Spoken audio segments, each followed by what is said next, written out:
Subscribe करें हमारे YouTube channel दास संतोष प्रभु को और श्रवण करें भागवत और भागवत कथा की महिमा का और बेल आइकन को दबाना न भूलें।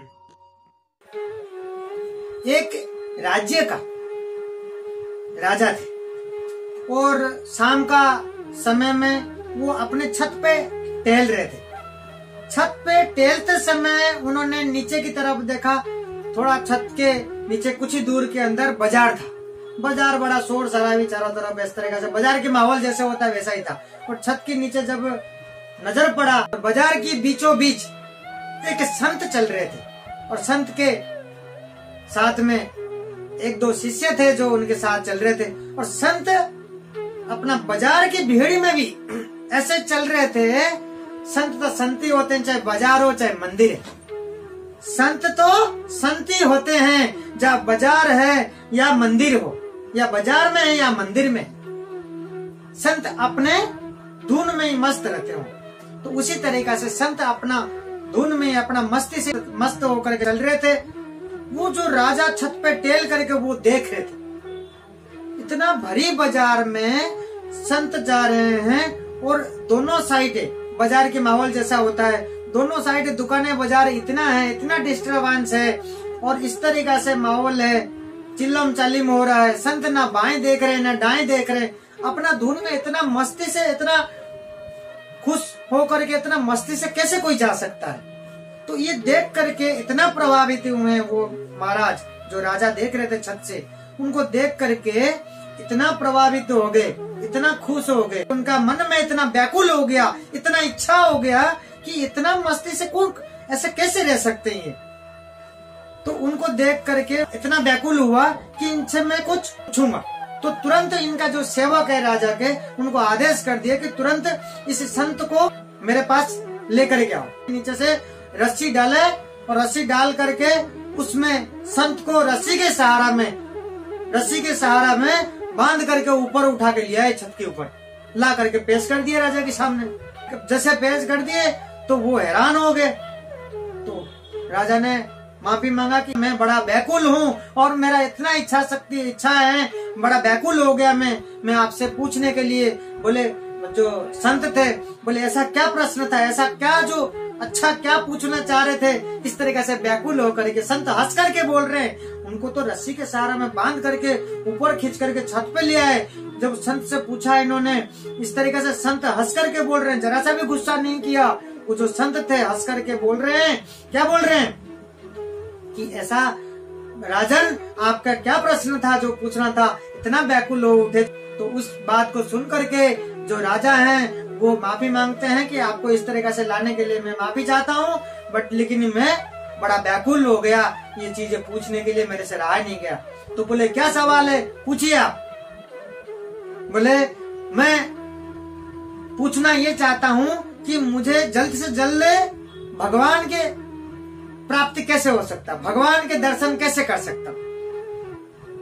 तो संत जवाब देते हैं, ये सब चीजें राजन आपको मालूम है, भगवान को कैसे पा सकते हैं, भगवान के दर्शन कैसे मिल सकता है, ये आपको सब जानते हुए भी आप ये पूछते हो आप कैसे मिल सकते हैं। आप अच्छे तरीके से सोचो, लंबी ऊंची सोच सोचो, लंबी और ऊंची सोच सोचो, गहराई से आप सोचो, आपको रास्ता मिल जाएगा। भगवान कैसे मिलेंगे और भगवान के दर्शन कैसे होगा, इसमें सबको मालूम है, ये तो अच्छी तरह से आपको मालूम है।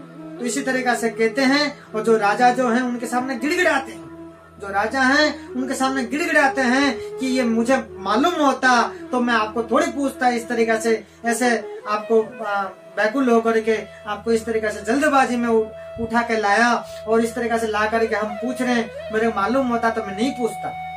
आप तो संत हो, आप तो साधु हो, आप अच्छे रास्ता और जीवन में जो अच्छा मार्ग होता है वो दिखाने के लिए आप ही होते हो, तो आप ही बता दीजिए ये कैसे हो सकता। जब राजा ने बार बार निवेदन करने पर, गिड़गिड़ाने पर, तब संत बोलते हैं, आप पूछते हो तब सुनिए।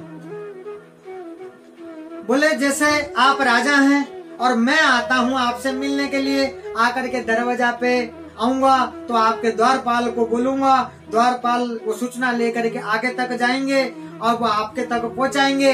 आपके तक पहुंचने के बाद आपके पास समय होगा, आप उस टाइम व्यस्त नहीं होंगे तो ही मिलने की इजाजत होगा, नहीं होगा तो आप मना कर देंगे, शायद ही हो सकता है मिल नहीं पाएंगे। इस तरीका से मैं लौट जाऊंगा, इस तरीका से मैं लौट जाऊंगा। आपने कहा कि मेरे मन में ऐसे व्याकुल हो उठा, तो उसी तरीका से जब आपके मन में व्याकुल हो उठेगा तभी आप मेरे से मिले। तो इसी तरीका से संत समझाते हैं राजा को। तो संत राजा से पूछते हैं कि आपने मेरे को लाए, किस लिए लाए, क्या आपने आपके मन में क्या सोचा आपने? राजा से पूछते हैं कि आपने मुझे जब नीचे देखा, आपने क्या सोच करके मुझे उठा के लाए? तो राजा बताते हैं कि मैंने यही देखा कि ये भरी बाजार के अंदर, भीड़ के अंदर आप ऐसे चल रहे थे, ना दाएं देख रहे थे ना बाएं देख रहे थे, इतना खुश होकर के, इतना मस्ती से आप अपना मस्ती से चल रहे थे। जब मैंने देखा इतना खुश और इतना शांति और इतना माहौल में आप खोए हुए थे, आपको इधर उधर कहीं किधर देखने की जरूरत नहीं थी। तो मैं आपके राज देखा कि ऐसा क्या है जो आप कहाँ खोए हुए थे, ऐसा क्या खुश हो रहे थे आपके पास, ऐसा क्या है जो आप इतना खुश होकर के चल रहे थे, जो कि इधर उधर देखने की भी जरूरत नहीं पड़ी आपको। तब संत कहते हैं बिल्कुल ऐसा कि ऐसा ही है। जब आपने ये देखा और देख करके व्याकुल हो गए तो आपको सिर्फ सेम यही करना है। आपको भगवान के लिए भी आपको व्याकुल हो करके भगवान की तरफ, भगवान को पाने के लिए व्याकुल हो करके जब भगवान को आप याद करेंगे और भगवान का भक्ति करेंगे और भगवान को पाने के लिए आप व्याकुल हो जाएंगे तो भगवान के आपके दर्शन तुरंत मिलेगा। तब राजा पूछते हैं जब मैं व्याकुल होऊंगा, इस तरीका से व्याकुल होकर के मैं बेचैनी होकर के भगवान को याद करूं और इधर उधर कुछ मैं आपकी जैसे मैं कुछ भी नहीं देखूं, किधर भी नहीं देखूं, सीधा एकदम भगवान की भक्ति में लग जाऊं, भगवान को याद करूं और भगवान के लिए ही, पाने के लिए ही भगवान के लिए लग जाऊं, एकदम खो जाऊं, उसमें ही खो जाऊं, कहीं भी इधर उधर कुछ भी नहीं करूं, कुछ भी नहीं देखूं। आप कहते हो करने में भगवान के मन में कैसे जगेगा? राजा पूछ रहे हैं संत से, कैसे जगेगा और क्यों आएंगे दर्शन देने के लिए? तब संत कहते हैं जैसे आपके मन में व्याकुल हो उठा, आपने मेरे को उठा के लिया है, उसी तरीके से जब आप व्याकुल हो जाओगे, आप बिल्कुल एकदम आपके जीवन में एकदम ऐसे हो जाएगा, आपके नींद भी उड़ जाएंगे और बिल्कुल आपने एकदम ऐसा कहीं भी आप इधर उधर नहीं देख करके एक ही रास्ता में, एक ही दिशा के अंदर जब भगवान को पाने के लिए आप लग जाओगे और भगवान को जब बिल्कुल एकदम भक्ति में लग जाओगे, भगवान को जानने लग जाओगे, भगवान को पाने के लिए एकदम व्याकुल हो जाओ, आप बिल्कुल ही पागलपन हो जाए, भगवान की सेवाएं आपको कुछ भी न दिखे, तब भगवान के मन में जग उठेगा। तब भगवान के मन में जग उठता है। भगवान सोचते हैं कि इस भक्त से मिलने जाऊंगा, मैं इस भक्त की मिलने जाऊंगा, मैं भक्त के पास जाऊंगा।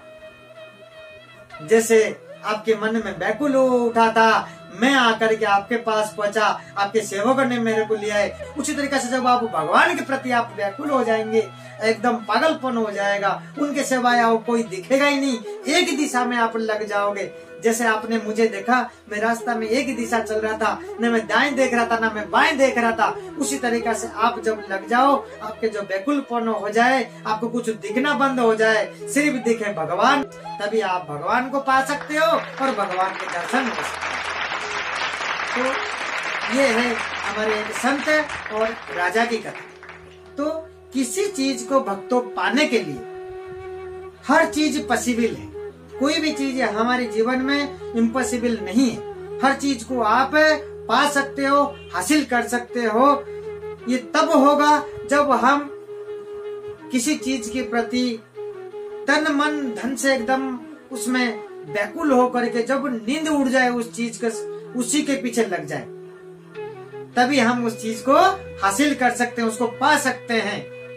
चाहे कोई भी चीज हो, चाहे भगवान हमारे ठाकुर जी क्यों नहीं हो, तो उसी तरीका से भगवान को पाने के लिए उसी में खोना पड़ेगा, उनको अपना मानना पड़ेगा, उनमें खो जाना पड़ेगा। कैसे नहीं मिलेंगे आपको भगवान? मिलते हैं, आज भी मिलते हैं, आज भी दर्शन देते हैं भक्तों को। जो सच्चे भक्त होते हैं, ईमानदार होते हैं, भगवान के प्रति जो भक्ति भाव में रहते हैं, उन्हीं को ही मालूम है कि भगवान आज भी हैं और आज भी दर्शन देते हैं और हमेशा सहायता करते हैं। जैसे हम भगवान के लिए हम लग जाते हैं, भगवान भी हमारे लिए लगते हैं। हम भगवान के लिए सोचते हैं, भगवान हमारे लिए भी सोचते हैं। तो ये तो भक्ति की बात है, ये भगवान की पाने के लिए बात है। उसी तरीका से जो जिस स्टेज पे है, जिस चीज की जिसको जीवन में जैसा भी जरूरत है, वो सब चीजें आप पा सकते हो, सब चीजें हासिल कर सकते हो। जब इस तरीका से व्याकुल हो उठोगे, बड़े बड़े सपने देखेंगे और उसी सपने को पाने के लिए उस सिर्फ सपने की तरफ आपका व्याकुल होना है, बेचैनी रहना चाहिए 24 घंटे, और किसी चीज को मन नहीं लगना चाहिए, किसी चीज को देखना नहीं चाहिए। एकाग्रता और एक ही तरफा होना चाहिए, ना कि इधर भी करूं, इधर भी करूं, उधर भी करूं, तो वो असफलता होता है। सफलता पाना है तो आपको हमेशा एकाग्रता और एक ही तरफा होकर के आपको ना इधर देखना ना उधर देखना। जो आपको पाना है सिर्फ वो और आप, उसके बीच में थर्ड पर्सन कोई नहीं होना चाहिए। तब वो तो पा करके ही आप रहेंगे, गारंटी है ये। जिन्होंने करा होगा उन्हीं को ही मालूम होगा, ये गारंटी है। हर चीज आपको हासिल हो सकता है, पा सकते हो। किसी चीज को हम दिल से और तन मन पूरी कायनात अपन लग जाए उसके पीछे, तो उस चीज को 100% आपको प्राप्त होगा, आप हासिल कर सकते हो। सब चीजें आप लोगों के हाथ में ही है, सभी आपके हाथ में ही। आपके भाग्य आपके हाथ में ही है। आपका जैसा कर्म है फल आपको वैसा ही मिलेगा। आपका सोच, भगवान ने आपको सब कुछ दे रखा है।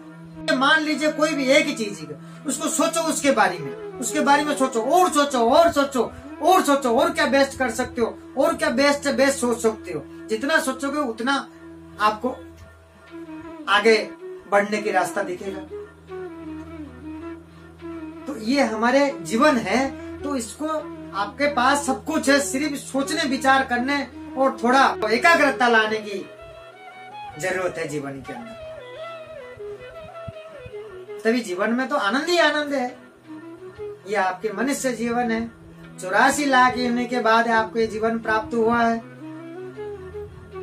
तो कैसे जीना है आपके हाथ में। ये जीवन बहुत हमारी खूबसूरत है, सिर्फ समझ सकते हैं, जीवन के बारे में जान सकते हैं सिर्फ आध्यात्मिक हमारे भक्ति मार्ग में ही है।